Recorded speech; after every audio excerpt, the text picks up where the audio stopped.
Good morning, everyone. This is Saturday, November 28th, 2015. We welcome you all to our Bible study this morning, and Heidi is our moderator. Go ahead, Heidi. Hi. Good morning, everybody. I just want to express how wonderful this exercise was for me, and everybody needs to try it at least once. Learn so much, and it really does bring you closer to God. Okay, we'll start out with the quotation from Mary Baker Eddy. The scriptures give the keynote of Christian Science from Genesis to Revelation, and thus the prolonged tone for the Lord, He is God, and there is none else besides Him. And because He is all in all, He is nothing unlike Himself, and nothing that worketh or maketh a lie is in Him, or can be divine consciousness. From Miscellaneous Writings by Mary Baker Eddy. Thank you. Thank you. Beautiful. Okay, I guess we can start. Yes, we can start. Okay. Well, the first question is, what books of the Bible mention Hezekiah? There's quite a few. I was amazed. Start off with a couple at least. 2 Kings, Isaiah, and Chronicles. 2 Chronicles. Those are the main. Also 1 Chronicles, Yeah. Ezra, Nehemiah, Proverbs, Jeremiah, Micah, Hosea, Yes. and he's even mentioned in Matthew. Matthew. I didn't get Matthew. Great. That's a lot. Okay. Hezekiah was a famous guy. Yeah. I guess so. The word of his, the miracle, I think, spread far and wide. Okay, number 2. Who was Hezekiah? Tom wants to say something. Yes. Oh, so just a couple of things interesting is that the prophets that were alive when Hezekiah was king were Hosea and Micah and Isaiah. So that's why, it seems natural that you find Hezekiah in those books, Isaiah, Hosea, and Micah, For Ezra and Nehemiah, I looked that up because I was a little unsure about that.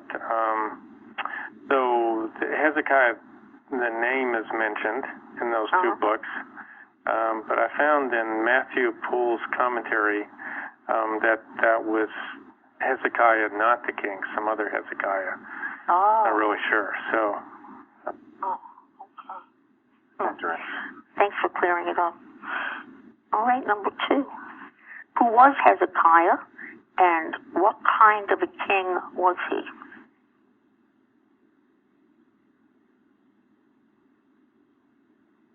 Where's Jean? We need Jean. Jean always started us off. Go ahead, Florence. Oh, no, I was saying he was a son of Ahaz, the king Ahaz. And what kind of a king? Of course, very successful. He built the aqueduct to supply water to Jerusalem. He did a lot of things, and of course, it was the help of Isaiah. He was. He also, a very important thing he did was ruled out the worship of the Assyrian god. He was no longer going to have his people worship him and pay some taxes or something to this Sennacherib, the name. Anybody else? He was also... Well, he inherited the land from his father. It was a kingdom in disorder. So Yes. he really helped restore order in the land as well as religious reform.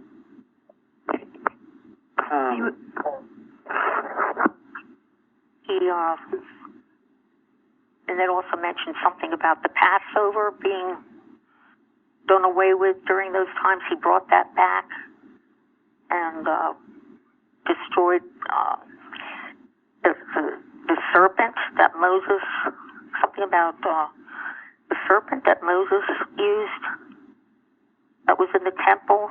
The brazen serpent. People were worshiping that. Yeah, it was from Moses' time, but people were worshiping it as an idol. Yes. So he destroyed it. He destroyed all the idols, All and he the idols. reestablished the temple at Jerusalem. It was a spiritual revival. But one of the most important things about Hezekiah was who was his mother. Abby, the daughter of Zechariah. Yes. Abby, the daughter of Zechariah. And who was Zechariah? He was a prophet, a religious leader. Yes, and this is where we feel, because his father was so atrocious, his father even killed his own sons. He was a very, very wicked king. So his spirituality came directly, it would seem, from a very spiritually minded mother who was the daughter of a prophet. And it's an important point. It's also encouraging. Someone, one of the commentaries I wrote a list of just how awful this King Ahaz was, to encourage those women who maybe have terrible husbands, and to see what can be done despite it all. So, and in those days, you know, who knows why she married him, and she was probably bound to him, and yet she Probably didn't have a choice. She didn't have a big choice, but here she had this son who was also directly related to King David, and they said he was one of the greatest kings, as was David. Hezekiah was in his spirituality, in his love for God, and it's also very encouraging to see, after such a horrible king, how one good man saved the city, changed everything around. It's very encouraging to see that. Right. Thank you, Mary. The story of Hezekiah is so inspiring because if you go through the kings, there's not a lot of good things you can say about most of them. Hezekiah definitely is one of the brightest lights in the series of kings in that area. So, it's true. Hezekiah, he was a king of Judah, and it was a divided thing where there was Judah and Israel. Right. He was king for like 25 years. 20 years. Right. Okay. Anyone Good else? answers. Someone else trying to speak? Joanne? Well, I was just saying that he was the first king in over 2 centuries since Solomon that was good and that had turned to God. All the kings prior to him, it says in the Bible, they were all bad, and they had turned away from God and gone to the pagan worship of, as you said, killing their children and worshiping the Assyrian gods.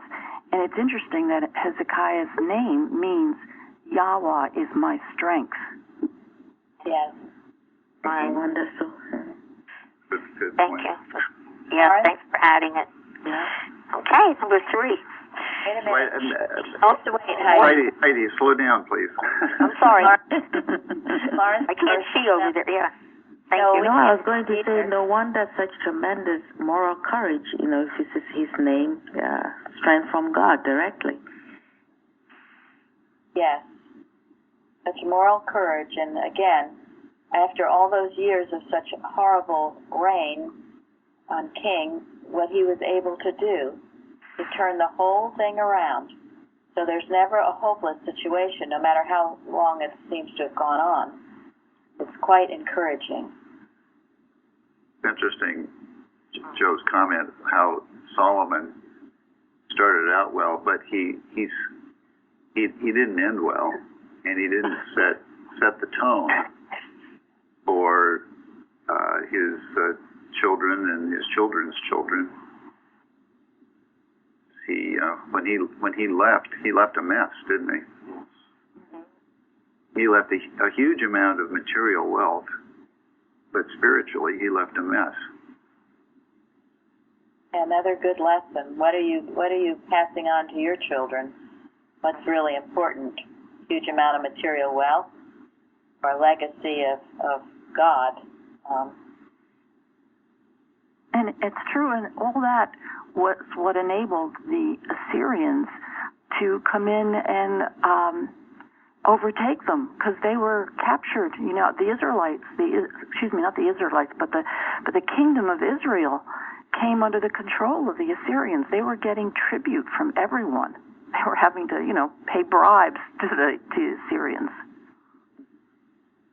Yeah, interesting. That's a huge moral point. Don't seek God with all your heart and soul and mind. It opens the door to something that you don't want, and it can creep in. The thing that's needed is the spiritual conviction to the one Lord. Do we see any of that happening today? Yeah, Gary, I was just thinking of that because Assyria is really the current Syria of today. And, all the decadence and the immorality and the materialism that's going on in the world today is what's feeding this error of this Antichrist. Wherever it is found. So, yeah, wherever. Wasn't the Assyrian god called Sin? Yeah. Yeah, the word sin is the name for the Assyrian moon god. Yeah, that's in Science and Health. Who would want that name? Really? I also found out, sorry. No, Axel, go ahead. No, I was looking up Assyria, and what it included was Iraq, modern Iraq, Syria, Jordan, and Lebanon. And Nineveh was the capital of Assyria. So I was thinking, oh, no wonder Jonah didn't want to go. Right. That's so right. Yeah, no, Right. really. It explains why he didn't want to go. He fought God.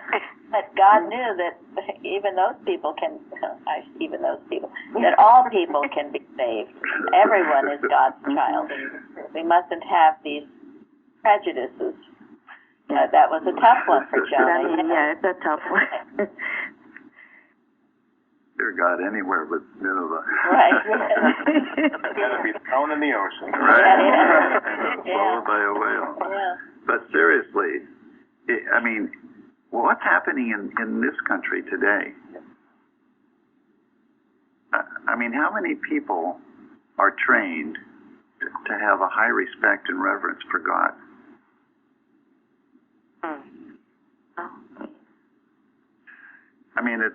It's pretty aggressive, isn't it?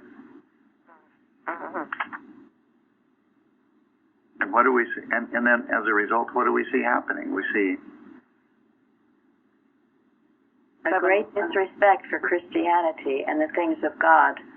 There's been I keep noticing I guess it's some kind of news thing that pops up every once in a while that I find very atrocious. So I looked it up. I'm not going to give it a name, but I looked it up, and it's people who have founded it, or they call themselves, well, they were converted from something, but they call themselves now agnostic atheists. Great. So, definitely don't believe in God. There's no proof there is a God. And this is how they view the world. And their news is on YouTube. Everything's on YouTube. And they have like a billion, as a recent count, people who watch this garbage. So this is what we are counteracting, and why we must be so vigilant and diligent, and why our YouTube is out there counteracting it with the truth. Christ, Christianity, and we pray that prayer that I gave you from Mrs. Eddy a few weeks ago at the round table, that the establishment and spread of Christ, Christianity, it must be. I'm basing everything now on, is it based on the Bible? Is it based on the one God that we worship? The one God, G-O-D, God? And if it isn't, then I'm highly suspicious. I don't care what it calls itself. And these dear people who don't even believe in a God, well, it's all right if they are refuting these false gods. This is where our work has to come in, because there is a one God, and He does heal. At this point, I just want to interject something that I turned to this morning. in Eustace on page 778. He's talking about the weather. The question of weather control is never a question of controlling the weather as weather, or of having the rain, the sunshine, the heat, or the cold whenever needed.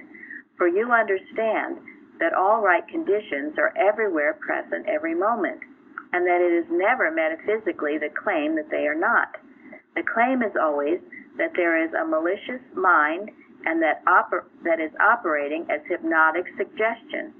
It can appear as discordant weather even as it claims to be a discordant body. It is never either, but is always hypnotic suggestion and is destroyed only as such. That's why someone like Hezekiah could turn all this awful stuff around, because it's a hypnotic suggestion. So then it goes on.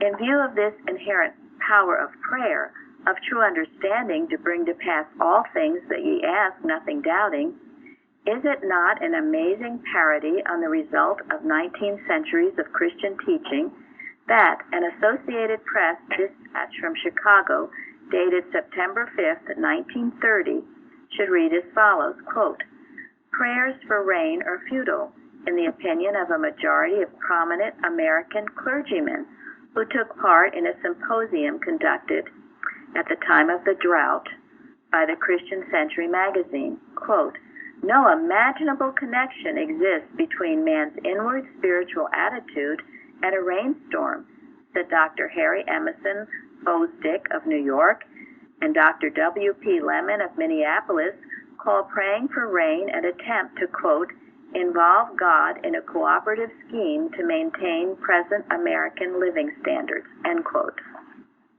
Now, those were clergymen. So this is, again, where Christian Science comes in, because you know darn well, and all that we've learned we handle the weather. Mrs. Eddy expected of us, our students did it, and we must too, as hypnotic suggestion. But the reason I bring this out is I thought, well, it's encouraging. This Antichrist has been going on for a long time, and even from established religion. Thank you. Thank you so much. I have to add, though, that because I'm a former atheist and agnostic and worse, and when I was reading through the different places of the story of Hezekiah, and I didn't realize how many bad kings. I knew Ahaz would bad, but I didn't realize it was centuries of bad kings at that point. So he really didn't have any demonstrations to believe in, and that's where I was. And even going to Isaiah obviously had demonstrations, so he totally believed. But then in the end, Hezekiah showed everything to the Babylonians, and I see that in myself, that even though I see these wonderful demonstrations, and I should know better, then I again turn away from God. I mean, I can't say turn away from Him, but I forget to apply God to every situation, and that's when things fall apart, and then I call a practitioner or whatever. So it's got to be based on demonstration. I think that's why Christian Science is so important, because in my younger years I'd never seen a demonstration, and that's what confirmed me as an atheist. Well, you're absolutely right, and this is why the demonstrations, why our Wednesday meetings, why you keep proclaiming how science has healed you, and we shout it from the rooftops. Absolutely, because that's what everyone is saying.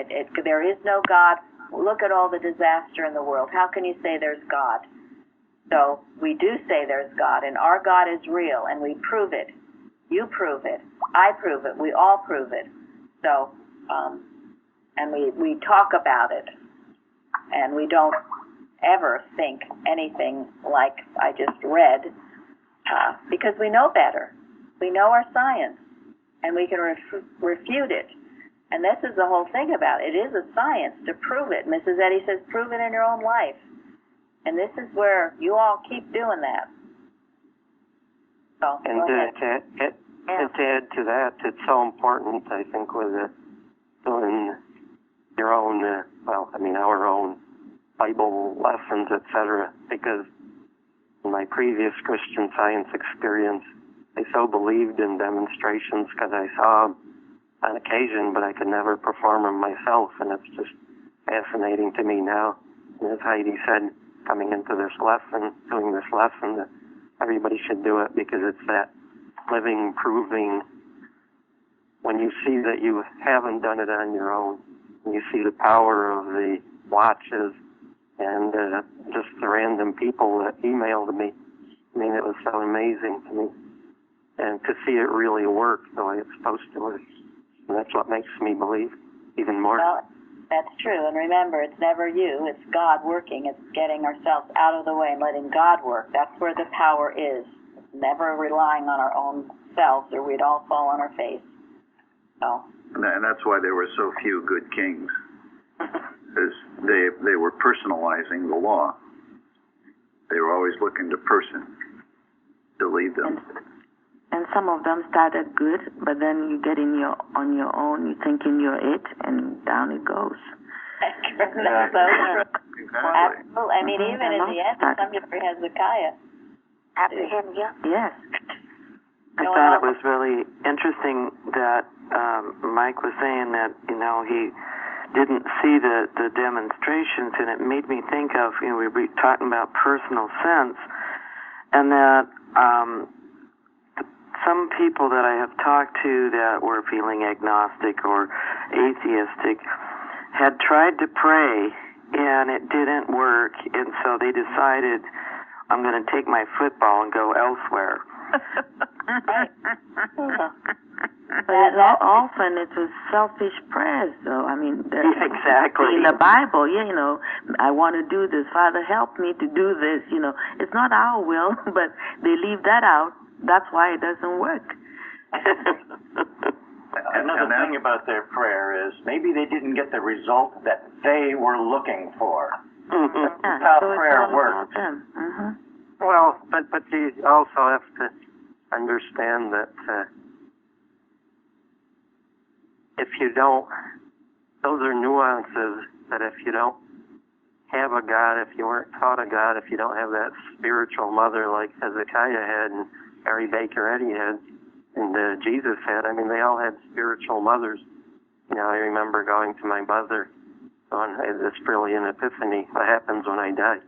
I remember crawling out of bed and going to my mother, who was working till all hours of the night in the house after working all day outside, and asking her what happens when I die. She said, "Oh, you go to heaven." But the way she said it, I knew she didn't believe it. But why should she believe it? I mean, she came from Germany, where she was Jewish and persecuted for her religion, and in a country that at that time was the most open and treated the Jews better than any other country in the world almost, which was Germany prior to Hitler. So that's why nobody believed, and that's, so you have to see, even in that dark, gloomy situation, you have to see that God to believe. I mean, you have to see demonstration to believe in that God. Well, God has never left you, Mike. I understand that, but all I'm trying to describe is that's why we have to understand why the agnostics are the agnostics. It doesn't mean they're bad people, like Mary points out with Islam and etc. There's a lot of good people in it, but they just don't understand God, and that's what I'm trying to explain that very well. Okay, well, that's the point taken. They don't know, yeah. Don't know, Good point. and this is where we come in. So, Right. Can I add exactly. something? sure, go ahead. I found an article in this Christian Science Sentinel in 1902 that is talking a little bit about Hezekiah, and the point I would be sharing it now is the place where the churches fail to provide these demonstrations and feed the people and teach them. And this may be what part of it's behind it. I'm just going to read a couple sentences. They said, many of our church methods and practices, which have grown venerable with age, need to be treated as Hezekiah treated the brazen serpent that Moses had made. When he found that the Israelites were worshiping it, he broke the venerable relic in pieces and called it a thing of brass. Undoubtedly, that made a great sensation, and many thought that Hezekiah was destroying religion. whereas he was really purifying it and saving it. Thank you. Absolutely. It's been the failing of Christianity that why we have all these agnostic atheists, because the failing of Christianity and even of Christian Science in the organization. So here again, not people, a system that's failing. Culture, yes. So this is why we keep at what we're doing. And one wise man saved a city. Go ahead, Heidi. Okay, we're ready. Number 3. Who was Sennacherib? And what did Sennacherib do that would make Hezekiah fear him? So first of all, who was he? He was the king of Assyria. Yes. And wasn't he the one that was conquering all these people and collecting all that tribute? Yes. I'm sure I kind of over-summarized that. He had a Very good summary. huge army and was bullying Hezekiah. His name means sin sends many brothers. I think his mom knew that. I don't know who his mom was. I don't know. These names are fascinating. I wonder if they got named after the fact. I mean, the names got titles after the fact. In retrospection, in other words. Well, and he was the one who sent messages to Hezekiah and also to Hezekiah's friends, basically taunting the citizens of Judah, not to trust Hezekiah, not to trust God, but rather to trust King of Assyria. I thought this was so important that no matter what comes to us, we must not let it get to us and trust God. And this king had already, no wonder Hezekiah was a little scared. He had already captured 46 cities of Hezekiah's, from what I read, and captured over 200,000 people. So Hezekiah, but he didn't back down. He went for help, and he trusted God. What a lesson! Yeah, and they were camped all around the city of Jerusalem. The Assyrians, they were ready to ready to rock and roll. Yeah. It's just what error does to us. It taunts, boasts, bullies, dominates. You feel so helpless sometimes. It's just and fearful until you turn to God and see the nothingness of it. So that's great, because that's how you apply it right here and right now. I thought it was great authority telling Hezekiah, the great authority. I thought it was interesting.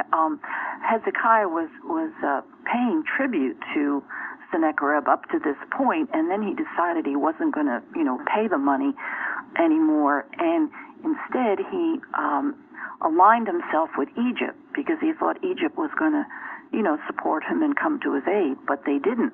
So he was at a point now where he had to make a choice. The only one he could turn to now was God. Yeah, He didn't really have a choice. Yeah, exactly. Remember, when Era is taunting you with great authority, whether it's a doctor who's a well-renowned doctor and he gives you some verdict, whatever the authority is, whatever the power they seem to wield, or if it's just your mental voice constantly telling you things, to do as Hezekiah did, not to listen. He actually called his Plainfield practitioner Isaiah. Yeah, that's what I thought. I thought the exact same thing. That's how it comes. It comes on with a very strong and authoritative appearance. There's nothing back of it. I guess you could say that Sennacherib was a professional bully. Well, if Hezekiah wasn't living the godly life that he had been living and destroying the false gods and idols, turning to his God with strength, when this Sennacherib came up to him, what would have happened? Well, his fear would have overtaken him. Yeah. He would have given in. Yeah. He would have given in. Right. And I thought it was interesting that, for a while he paid tribute to Sennacherib. And it, Joseph. and it's Joseph. But at some point he stopped. Does anybody have any idea why he stopped? I think he woke up. Yeah, have you ever seen a situation where you're kind of enabling an error in somebody else, and you keep enabling the error? And the error grows? And what happens? It just grows. But it's like it doesn't ever become good. It doesn't ever learn its lesson, especially when you are enabling it. And it keeps demanding more and more. Yeah, that's a good point. He finally put his foot down, Gary. Yeah, he realized he was enabling an error and that it would destroy everything if he continued to do so. Well, it said he gave all the silver and gold from the house of the Lord. Yeah. I wonder if he put his foot down when it came time to give his own money, or if it was, because it doesn't say anything about him giving his own money. But, yeah.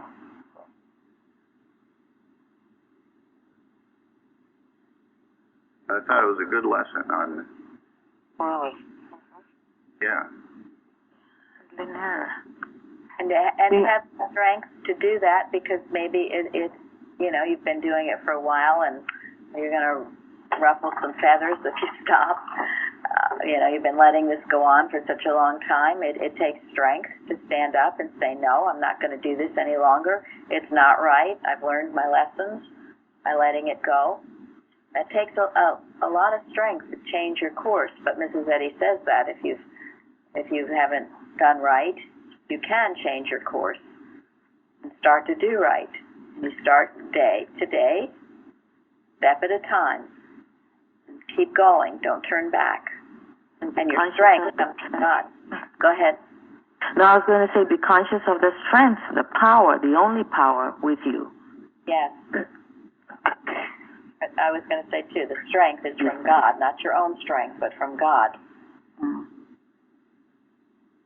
The other thing I thought was very interesting is how he tried to trick him with saying, oh, it's okay, come and eat. There's plenty, and, we'll take care of you. Those thoughts. And that's just the way Era talks to us, too. The same way. Talk about the psych out.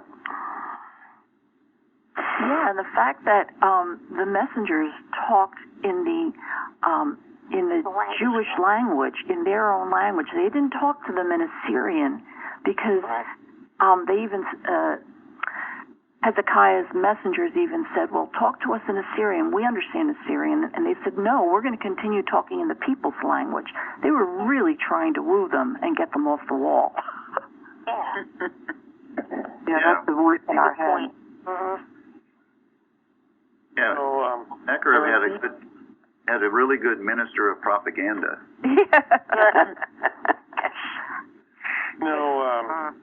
Hezekiah had every reason to fear Sennacherib. Because, the Assyrians about 20 years before had conquered the northern kingdom. So he would have been fully justified in being fearful of the Assyrians. No question about it. And he was like the only community left, right? I mean, everybody around him had already been conquered. Yeah. So why did he turn to God when everybody else had been conquered by the Assyrians? I mean, it's quite incredible. I mean, I know if I was in that spot, I would have been scared to death and said, "Okay, Assyrians, I'll do whatever you want." I read in one of the sources, it said that Jerusalem during Hezekiah's reign had grown in population since Solomon, almost like over 20 times. It was a huge, huge growth. And it was a result of all these peoples from the other conquered kingdoms that were migrating into Jerusalem for safety and sanctuary. So I thought that was very interesting as to what's going on today, too. That is. Thank you. Yeah, there was a lot of movement when the northern kingdom was conquered. You know, the Assyrians took a lot of the Jews and took them back to Syria, and then they took other people and moved them to the northern kingdom, so that the northern kingdom became quite a mixture of Jews and non-Jews. And then a lot of the Jews that were taken from the northern kingdom, they spread out all across the region. And I read somewhere once a long time ago, but in New Testament times, when like Paul and the other apostles were, spreading the word of God and building churches, like they were going to Jewish communities, like in Turkey, which those were Jews that had come from the northern kingdom, from when the Syrian had conquered the northern kingdom. The lost sheep, right? Yeah. So there were Jewish communities that were spread all across the region, and they thrived for centuries afterwards as Jewish communities. Interesting. Thank you. Thank you. Which shows the power of having a good concept of God. Because they had a better concept of God, and they stuck to it, even though they were politically conquered. I mean, I can't imagine how Hezekiah thought the way he did. I mean, if the northern kingdom had been conquered, and Assyria had also conquered the kingdom of Babylon. I mean, they were a very, very powerful kingdom. And then you think that at the same time he took that the serpent that we just talked about that Moses had made. I mean, that is so historical. I mean, who would think to destroy that? Well, he had great confidence in his God because he'd lived it, seen it. He'd seen what God has done. Hitherto the Lord has helped us, and hitherto he will. He was strong in the Lord. And so, and his confidence was from God, his trust in God, not in evil. But it's not something you just conjure up overnight. He'd been living it consistently. And this is where we all must live it consistently, so that if something big, so-called big thing comes, we're not going to have to be scraped up off the floor. And you have that prophet's friend, Isaiah. Yes. Well, God used him. I think God Gary. used him. He was willing. I'm sorry. I think Gary was talking earlier about the enabling of the heir with paying of the tribute, and at some point in time, it got through to him that this was enabling an heir, and that he could possibly, with God, destroy the error, and that turning point was where he could totally go to God with this whole thing. He'd been trying all this other stuff, and he realized he had to rely on divine principle, nothing human. I mean, think about it today. Materia Medica seems to have conquered just about everybody, hasn't it? Right? Everybody everywhere. Everywhere, right? Materia Medica is the law of health.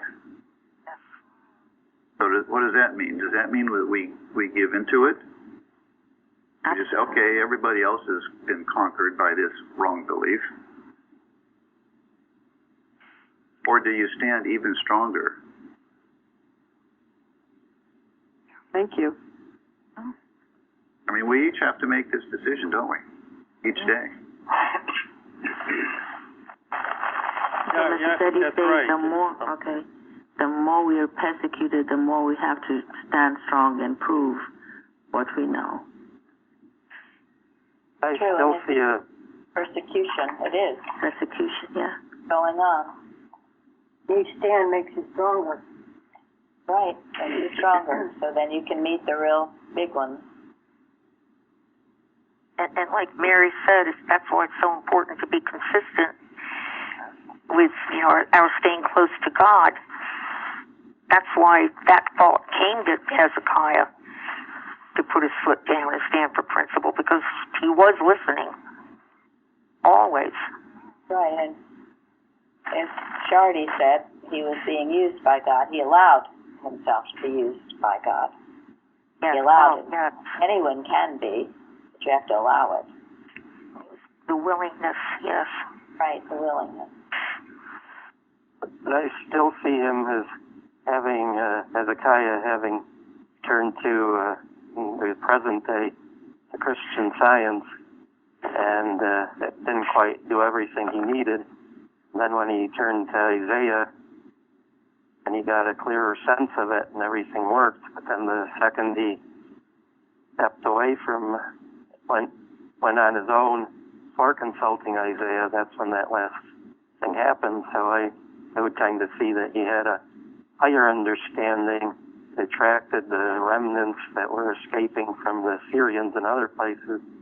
But it wasn't until he turned to the true Christian Science of Isaiah that it all came together for him. And then again, the minute he stepped back, disaster happened. Yeah, it's encouraging, isn't it? And when we get all the garbage out of the way, God really does love us. God really does care for us. Okay, Heidi? Yeah. Thank you so much for all of that.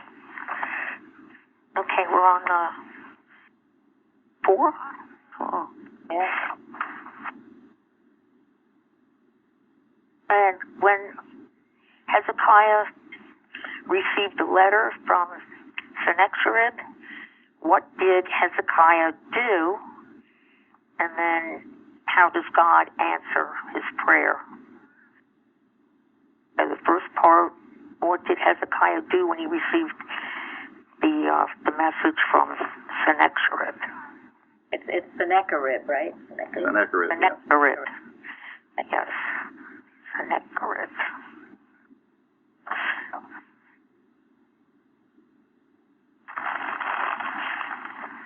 So anybody know what he did?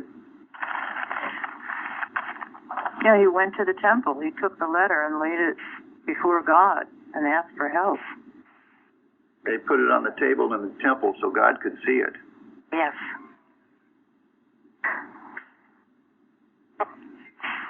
I really like that he did that immediately.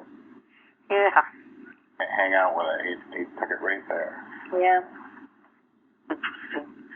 And he takes his raiments off. Didn't he? Son. Yeah. Yeah, he does that right away, right. Put on sackcloth. Yeah. And what does that Really mean? beautiful. He humbled himself. That's what I was thinking.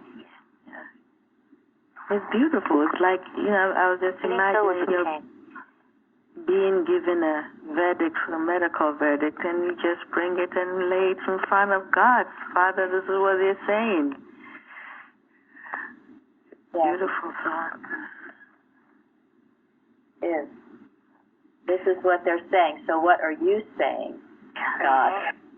And that's why, I've encouraged some people to keep this journal. You write down all the negative things that Era's saying, but then you write down, well, God, what do you say about this?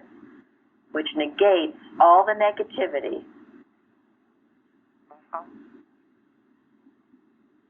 There's something in the forum about his prayer to God at this point too, isn't there? He prays for others, other nations. Yeah, he prays to God to save them And show the whole earth. so that the kingdoms of the earth would know that he is God. Beautiful. That's the unselfish prayer with the right motive. And this goes to address, as Mike was saying, all these atheists or people who don't know. But sometimes the people who don't know have blinders on, because a lot of this stuff is talked about, spread around.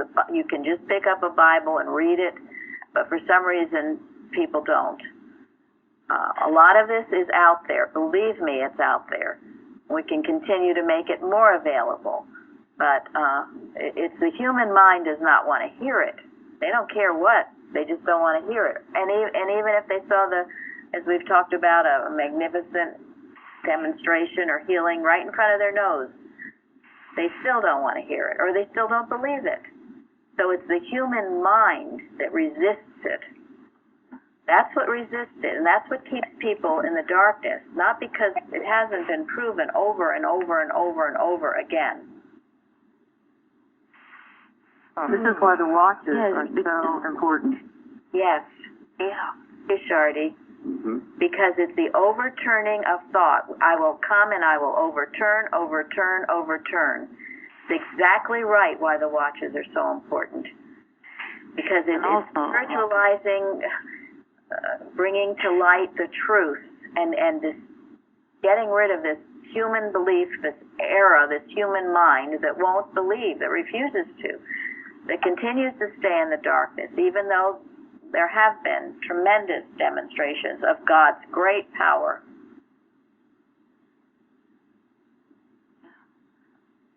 It's the same sense of, many Christians who really feel they know because they don't want to hear anything else, because what they do know, or what they know, they think is it, and still hanging on though to human mind and its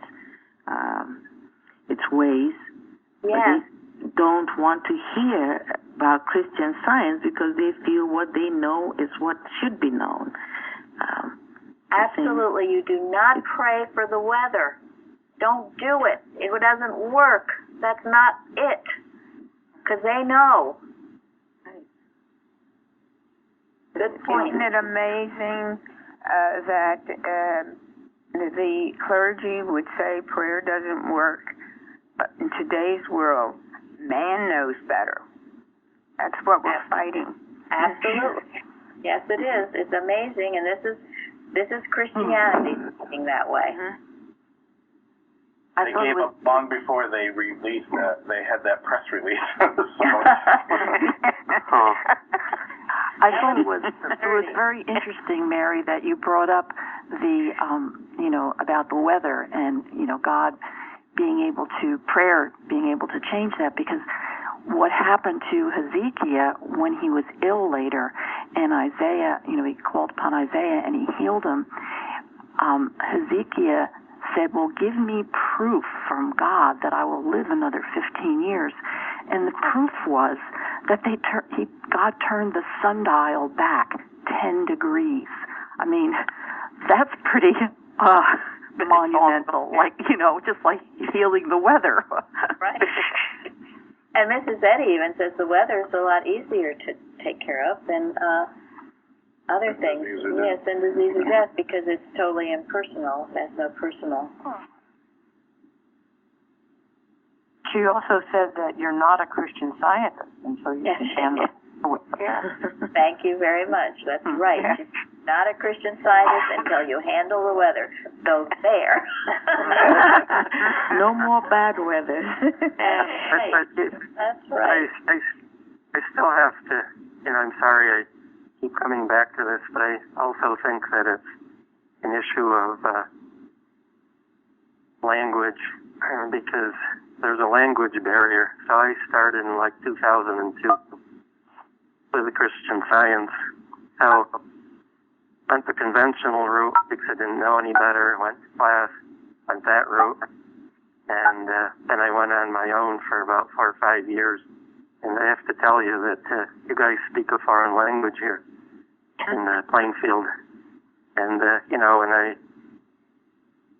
I don't need to be argumentative. I'm just trying to get this across, is that I can't understand spirit. I guess. I don't know. I mean, I don't know how to describe it. It sounds stupid that I can't listen to God.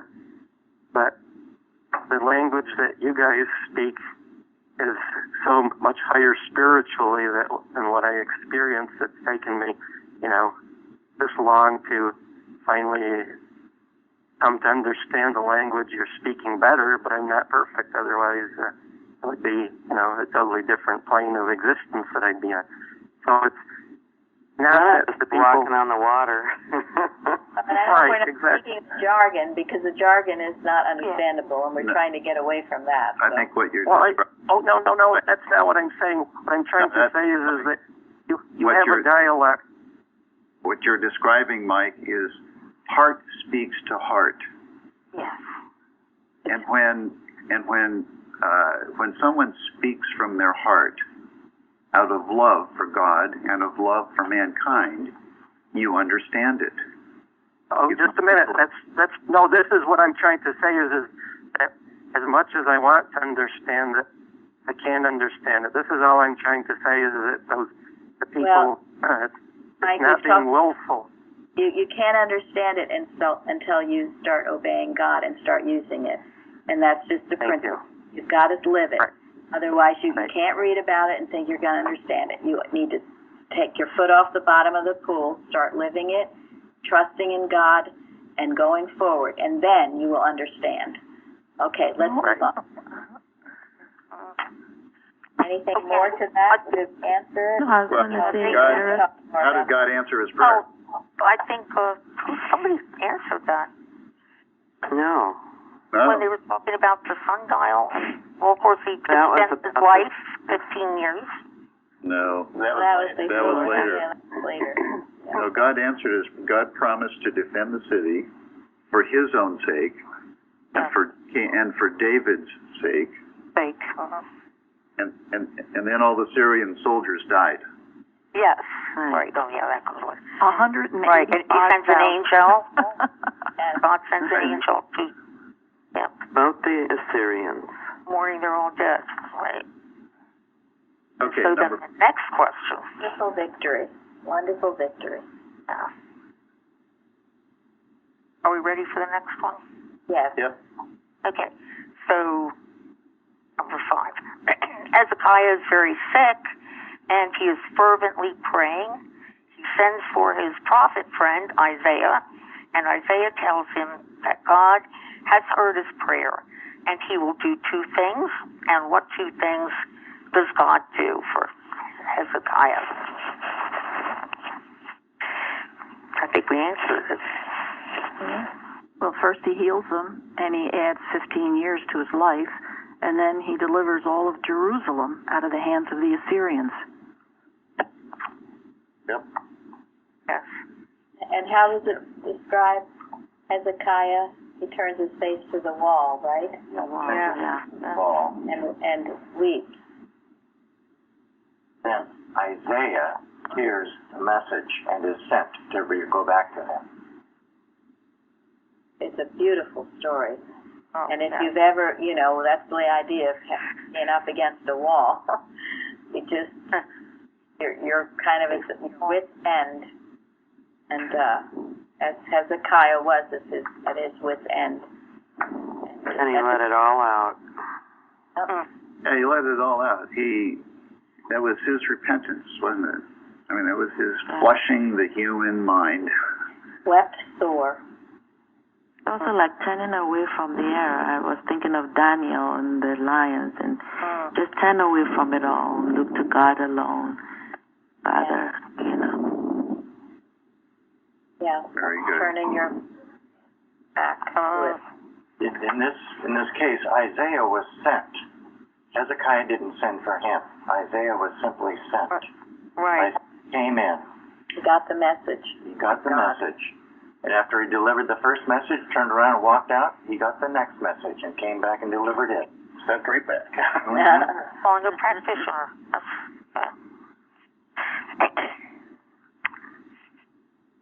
Anything else on that one? Okay. You ready for the last one now? Yeah. Sure. Okay. So last question is, What foolish thing does Hezekiah do? That's what error does, boasting. Come and see my treasures. That pride got in the way. Yep. I thought of that old show, Lifestyles of the Rich and Famous.